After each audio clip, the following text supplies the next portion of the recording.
Okay, so why do churches have super special, like, it's testimony time meetings for people to come share their testimonies? It's like, we found this really testimonied person, right, whose testimony's up the wazoo, right, and we're gonna have them come share, right. And everyone from around the town needs to come listen to this testimony. Why is it such a huge deal for a church to put on a testimony meeting? Okay, yeah, we're doing it at Tuesday at 3 p.m. for some reason, and it's just super special, and everyone needs to take off work and come to the testimony time. Right. So, okay. What's the deal? I don't think they happen as much at 3 p.m. on a Tuesday afternoon. It's always some weird, inconvenient time to come listen to this special testimony, and it's annoying. No, it's annoying. Okay. Yeah, no. and I hate your testimony. I hate it now. You hate it just because of the inconvenience of getting there to hear. And the overhype. It's just always overhyped. Okay. And I'll get why that's overhyped. They're always overhyped later. Okay. Well, it's funny. So I was actually talking to someone about this yesterday. Like, really? Yeah. Like, because we are going to talk about this? No, because it actually was brought up in another context. But we were talking about, like, there's like old school revival meetings. Yep. That some churches still have them, like where they'll have like a 4-day revival meeting, you know? And so it's like you bring in special music, you know, and it's you bring in these special speakers, and inevitably like half the speakers are just there to give testimonies, right? Right. You got, so you got, which is the easy thing to do. Talk about yourself. Of course. You don't have to know anything. You don't have to be good at anything except just talk about yourself. Well, it is kind of wild too, though, because there are individuals like that's like what they do. Like they travel around just sharing their testimony. Yeah. Like that's like their whole ministry. Wow. Yeah. And well, and I'm not making light of it. It's just like, but that's just kind of become a thing. Right. Yep. And I don't know if I'd be interested to know. I don't know if it's as much of a thing now, but it definitely used to be. Like we were talking about, for example, like in your like more traditional churches, like, where you're doing like hymns on Sunday mornings and, that's kind of the more traditional liturgical kind of style. But during the revival meetings, it gets kind of crazy. Yeah. And like you bust out like the Gaither music. We should set up an industry for this. Yeah. Screw up your life real bad, then come to Christ. Travel around and talk about it. Yeah. But like, so, you got the Gaither. $50,000 per speaking, per talk. Right. And Easy. We'll handle all of your accommodations. We get 20%. Hopefully you're not charging people at the door. Here's some needles. Go have fun. Nate, that's the worst advice I've ever heard. It's just, I don't know. No, you should know. That's not Some good. Christian's going to figure this out eventually. Make a racket out of it? Yeah. And then we'll hear about it later in a documentary with a bunch of sad people. To be on Netflix. Yeah. All right. So that's how this stuff goes. It is. Oh God. All right. Anyways, back to all this. So like, on the revival nights, you have like, like the contemporary, like Gaither music and style music. And then you've got your revivalist, like cause like there's like the revivalist preachers, right? Yeah. And but then you've got also the ones that are there to like, just, that's what they do. They share their testimonies. And so, yeah, it's absolutely a thing. I remember in college, we all went to go hear someone speak because their testimony was that they had once been in the mob and now they were out. Cool. Right. One of the first testimonies I ever heard, like as a young Christian, actually, was someone that had been a paid assassin for our government. And that's what they did and then came to know Christ. And so after all that. I only killed 8 people after coming to know Christ. All sanctioned by the government. Yeah. So legal. Right. Legal. Right. Yeah. Anyways. But yeah, you hear these like wild stories, right? It's always the guys that have, they were, running drugs for the cartel, or they were, in the mafia, or they were, I guess, apparently assassins. And but it's always these huge stories. And I think the reason that, well, there's probably a couple of different reasons, but I would hope that the reason that individuals like that are being brought in to speak is because, man, if Christ can do that work in their life, if they can come to know Christ, then it really doesn't matter what we've done in our life. It doesn't matter how bad we've messed up things in our life. We can come to know Christ as well. And so, yeah, but that's not why they bring them. Okay, so why do they really bring them? So you obviously have a take on this of why they bring them. So what is it? They bring them so that the church can go, ooh, look at this weird person. Glad we're not that bad. That's why they do that. Okay, I don't think so. I don't think it's a comparison thing. None of us are this terrible. I don't think it's like, let's bring in this guy with this crazy testimony so that we can feel better about ourselves. I really don't think that's the reason. I think it is. Or money. Well. Or to sell tickets. Come listen to Assassin Guy talk about assassinating. Right. Or assassinating. How many times can we say this on Good View? Assassinating people. Assassinating. Right. No. So, anyways. No. Pigs. No, I don't think it has to do. And donkeys. Okay, so I really don't think it has to do with what you think it has to do with. Okay. I really do think it is. Well, I really do. Obviously. Yeah. But I really don't think it's like a comparison thing. Now, it might be. Okay, well, not those people, but the people who they bring in who are like covered in tattoos and like, right. I used to be on some drugs. Right. And blah, they bring those people in for this reason. The assassin people are just to cool story, so they can put a James Bond poster up on the on the thing outside. Assassin's testimony, right? Never dies or whatever. Song by Celine Dion. That's why. No. So they can sell revival tickets and give away tote bags. Again, hopefully we're not charging people to come into the door. But there is going to be the collection, right? You got to give an offering every night. That's obvious. You got to do that. So for the assassin guy. Right. Yeah. Right. Or else. So for his private security now.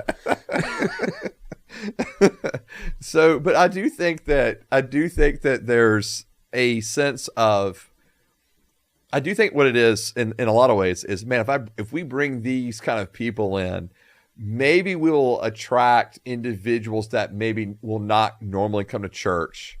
Right. And that they will come, hear this testimony of someone who was, radically away from Jesus, like not following Christ, who have come to know Jesus and now radically living for him, that hopefully that testimony will actually lead to a powerful moment in these individuals' lives. Like, I would hope that's the actual ultimate goal, right? Yeah. And I do think that's legitimately the case in a lot of the instances. Because, I mean, I know that there are people who've been impacted by hearing testimonies and have come to know Christ through that. But I do also agree with you that, yes, I mean, I'm not oblivious to the fact that sometimes we bring in people like this for money grabs, because, or for more attention to be on this particular church, right? Right. So that people in the community will know about us and come and that kind of thing. So I'm not saying there's never ulterior motives. I guess maybe I'm hopeful, at least, that the motives are genuinely like, we want to see people come to know Christ. Yeah, but I just don't understand why assassin guy has to connect his assassin past to his Jesus future. Right. Unless it's for flashy, showy offiness. And look at this guy. Yeah. Like, why does that have to be a part of it? Yeah. Like, you were an assassin for the government. So, right. What does that have to do with Jesus? Nothing. Right. That was your job. You were killing bad people, correct? Yeah. Right? For the government. Right. Just like anyone in the military. Sure. Why? Like if a military person was telling their testimony, they would be like, "I was in the military for this amount of time," and then all the rest would be about spirituality, Jesus, something, or what sins they were doing, because that stuff wasn't sinning. Yeah. Correct. Killing bad people for the government's not a sin. Yeah. So why connect that to your testimony? That's the problem. Right. That's what so the whole I see what you're saying. I think what happens is, because I don't think anyone ever sets out to be like, hey, I'm going to become the testimony guy. Like, I don't think they set out doing that. I think what happens, right, is like an individual speaks, they share, they give their testimony, and someone's like, oh wow, that's an amazing testimony. Yeah. And then that person, it recommends them to somebody else, and then it starts moving. What a bizarre industry, right? It's like picking up talent. Yeah, it is. But that's weird for this. Yeah. I agree that it can be strange. No doubt. And I agree that there are individuals that are milking it, right? The industry. Like, I agree with that. Okay. But I also believe, so I do wonder this. So like if I'm a church, or I'm a ministry or whatever, right? And I'm wanting to have someone come in and share their testimony. I might go find Mafia guy, right? To come share their testimony. And so, obviously. Is there a website for this? There's gotta be. Pick your testimony. And there's categories. Right. Like how salacious do you want it to actually be? Right. Prostitutes. Right. Just categories of stuff. Drug addicts. Right. Assassins. Right. There's some. Right. Cartel. Man, we were coming up with so many good business ideas today. I mean, why are we not capitalizing on these things? Testimony website for churches. Yeah, if there's not one out there, there really should be. There really should be. No, I agree. I mean, there shouldn't be, but someone's an idiot if they haven't created. I mean, right? Right. Is this going to become our side hustle? This is our side hustle. Add your testimony. No, your testimony's boring. Rejected. Yeah. No, so I do think that. So here's what I think. I think that there's like churches. My wife knows how to make websites. She really does. We could do this. We could do this. So don't take our ideas before we have time to do it ourselves. Yeah. All right. So anyways, I think that churches and groups that are looking to bring in people to speak, I think they're doing it for a lot of the right reasons. What I wonder sometimes, though, is the people who are traveling around giving their testimonies. I do wonder sometimes, do they get just kind of caught up in the trap of like, well, this is just my job. Like, this is what I'm doing. Right. Like, does it become like a money grab, And they get really good at telling it. Yeah. They get really good at telling it. They're basically doing what a comedian does. Okay. It's the same gig. Just over and over again. You go around and say places. Your same stuff in different places. Yeah. Forever. Right. Yeah. Well, should that be a job? Should that be a job that exists? Is that good? Yeah, because I think that people that are giving their testimonies, like, I think it's like anything. Like, I'm in ministry. Like, I could find myself doing it for the wrong reasons and, kind of thing, so I want to give grace to people. I guess what I'm saying is I think it would be easier for them to fall into the trap of having maybe wrong motives of wanting to share, wanting to do, as opposed to churches that are looking for someone to come in and do it. Okay. So that's all I'm saying. Yeah. Okay, so we kind of already talked about it, but the people that bring up parts of their life to make their story cooler. Okay. Yeah. Like we just basically talked about it, but I don't know if you said anything about it. But okay. Just to make their story cooler to be a bigger testimony, but it doesn't really have anything to do with Jesus. I don't understand that. Okay. Yeah. Like, I know the parts of my life that have something to do with Jesus. Right. But yeah, and I agree with you. Like, my coming to Jesus. Right. So like assassin guy, for example, right? Yes, right. Okay.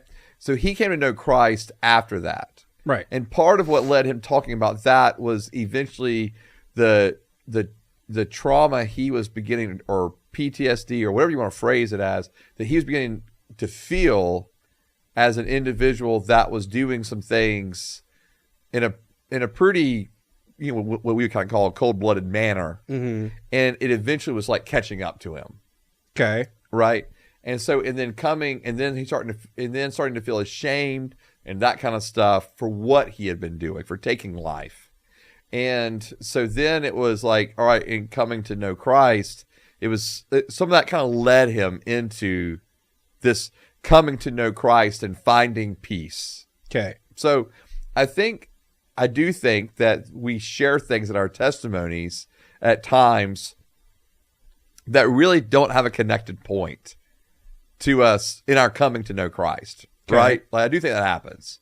And I would hope that the bulk of the testimony is not just how, because I think what happens with testimony sometimes, it's like the whole testimony, like you talk for 30 minutes and it's like 25 minutes of all of the bad stuff or prior to knowing Christ. Mm-hmm. And then it's like coming to know Christ and then like 2 minutes of, and it's been great ever since. Right.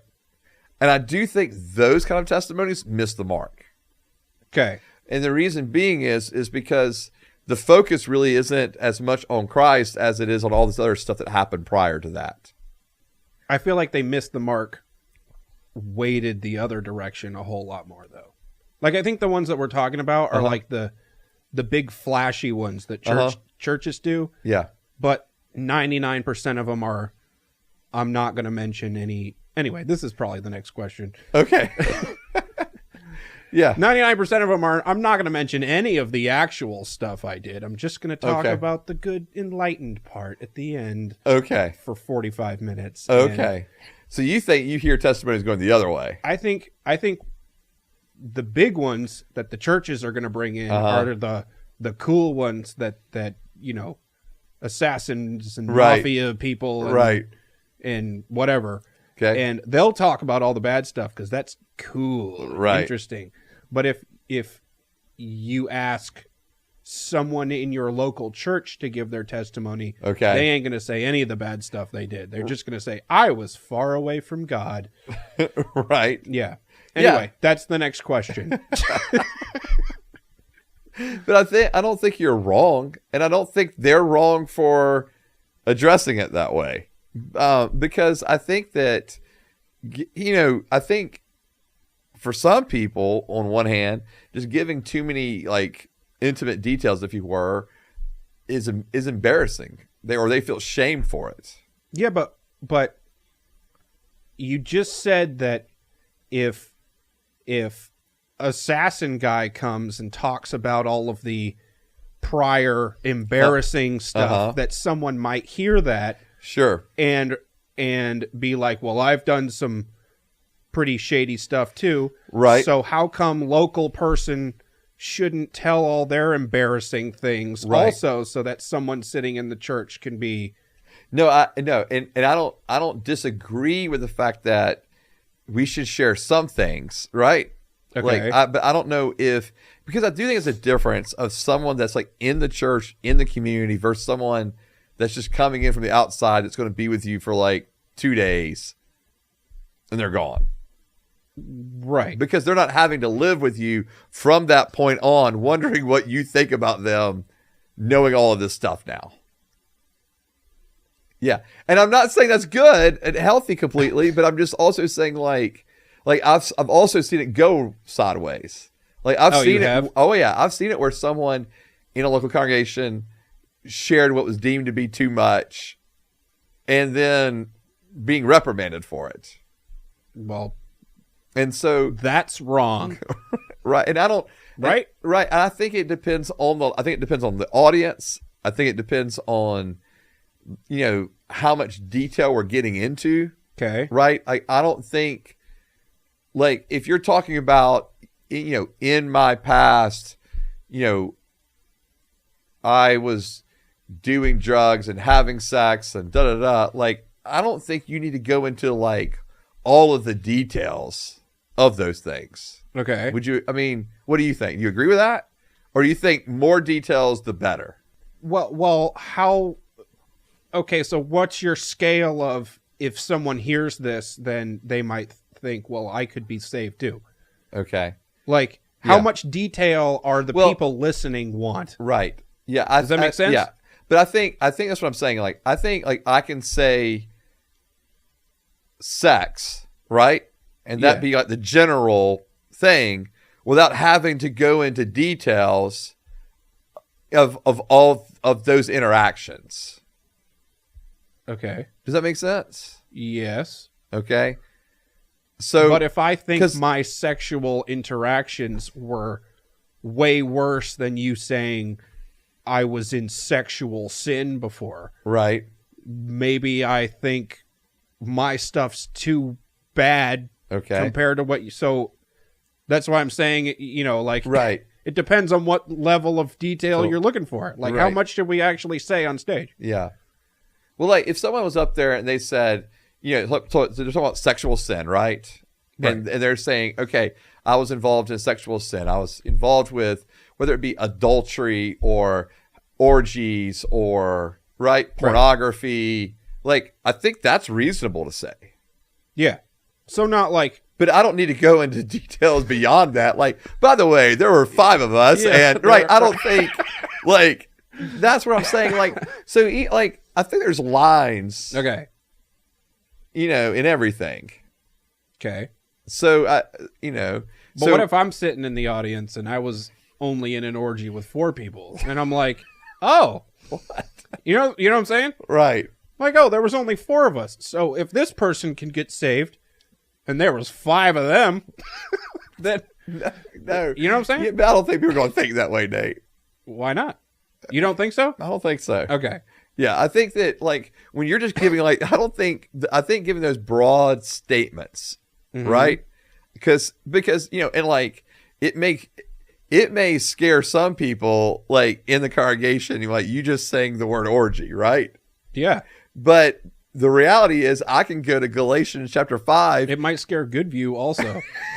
That it might. Sorry, Goodview. And so, but I can go to Galatians 5 and Paul talks specifically about that. As being a sexual sin. Yeah, he lists it in sins of the flesh. It's in the Bible. It is in the Bible. I think you can give broad, like when I'm saying like I'm into I was into drugs. Like I don't think you got to detail every moment and all the results of all those things. Like I think when you can give enough information to allow people to know what you mean by that and move on, because again the focus shouldn't be glorifying the sin, right? Right. It should be glorifying Christ. So I don't have to get caught up in all of the details of this, which can come across as glorifying sin, which can come across as, oh, that's way too much information. Didn't need to know that or hear that. Let's glorify Christ and what has he done. And that's where I also think that all these parts need to be there, because here's what it was like before Christ and come to know Christ and after Christ. And probably after Christ, there's hope. They're not hopefully, but the reality is there's going to be the realities of the struggles you've had fighting the flesh and everything else in your journey of knowing Christ. Okay. So anyway. All right. So new question then. Okay. So the people who are so embarrassed when saying their testimony that they leave it up to, I was in a really bad place, and that's it. Sure. That's all you get. And then the rest of it is it's backloaded. Right. With here's how I came to know Christ, and then here's how amazing he's been since I came to know him. Sure. And they just leave it up to I walked away from church, and then I went to a really dark place in my life or whatever. Right. And that was a 10-year time span. And you're like, well, what? Like, don't you have to say something about any of that if you're going to give your testimony? And every time I hear a testimony like that, I'm like, well, this is stupid. Obviously, we all know God is good. Right. And the end of the story is God makes it better. You just skip to the ending, to the ending, and told me it was great. I get it, because it's like if you're telling a story, right? Right. You want to have that jarring moment of the right? Yeah. And then kind of that tension of that right. for a while before you get to the aha of, oh, I came to know Christ. I guess what I'm really asking is the come to know Christ the conclusion of, or is it the climax of the story? I think it's the climax of the story. Or is it the inciting incident of the story? Yeah, I think coming to know Christ is the climax of the story. Okay, because if it's the climax of the story, then we've got like 15 minutes left after that to talk about how Jesus has transformed you. Right, and we should have talked about all the bad stuff that you did for an hour and a half. You know what I mean? Yeah. I don't think, and maybe the climax is not the complete right way of, but, well, I don't think it's necessarily wrong. Like, I think there's that reality of, like, let's say you're giving a 20-minute testimony that, the I came to know Christ moment, hopefully is somewhere around the 10-minute mark, Okay. I'm not saying testimony has to be 20 minutes. You have to do this right at 10. I'm not trying to give guidelines for the kind of thing. I'm just giving an example of, like, because there needs to be enough of the kind of that ramp way leading up to it, right? And so of where you do need it. Hey, and I guess if I was sharing, and this does label, I think it's different from person to person too, right? Like, I think for me, I feel more comfortable sharing some things in my past than maybe others would. And that's just a comfortable thing. I think for some people, just talking in front of others is just horrifying in and of itself. It's completely scary, right?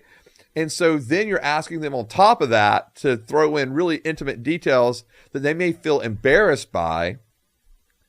I think that can be a hard ask for some people. Okay. So I do understand why someone leaves things as vague as they may do. Mm-hmm. And I don't think that's wrong. I think maybe as an individual grows and they mature and they become more comfortable in their own skin and maybe not quite as embarrassed about some things because they know who they are, their identity in Christ, then they can share more details without worrying about, oh man, are people going to think wrong of me for this? Differently about me because they do know this, and so, because it is interesting because I've been in places, shared my testimony, and you do have different reactions. You have the people that will come up to you and go, "Man, thank you for being so transparent. Thank you for being so authentic and open." And then you'll have others, especially with me as a pastor, that will say, "I don't know if you should have shared that as a pastor." Well, yeah. And so all I'm saying is, those people can eat it. Like, what? Right. This is what happened in my life. This is true facts. Right. So don't tell me not to say true facts. I know. I'm just saying. If they have to do with the story. Right. I know. This is like when we talked about movies. Yeah. This is the same thing. Yes. Where you don't show all the bad parts, so I don't get the feeling of the story at the end. Right. Like, if you're going to tell a story, you got to tell me all the like. Yeah, but I do think there's a place. I think there's a place of going, okay, maybe I can grow in this and that kind of thing. And again, I think we can share some things, like using your example. I left the church, got in a dark place. Okay, give some context of what that means, right? I mean, was it depression? Was it alcohol? Was it, right? Like, what is dark place? Was it mental health? What was going on, right? And without having to even go into crazy specifics, just here's some things that happened, mm-hmm. and then move on to, hey, but man, I came to know Christ, and this is what happened upon me coming to know Christ, and this is what it's been like since knowing Christ. So I think that there's a way to do all that with sharing things, but again, everyone's going to have a little different comfort level of what they feel comfortable sharing, and I'm cool. Like, as long as people are testifying about what Christ has done for them, like, I'm good. So maybe I sit here and go, I wish you were a little more transparent. But man, for some people, just to get up in front of people and say anything at all, right, is like, man, that's a huge thing.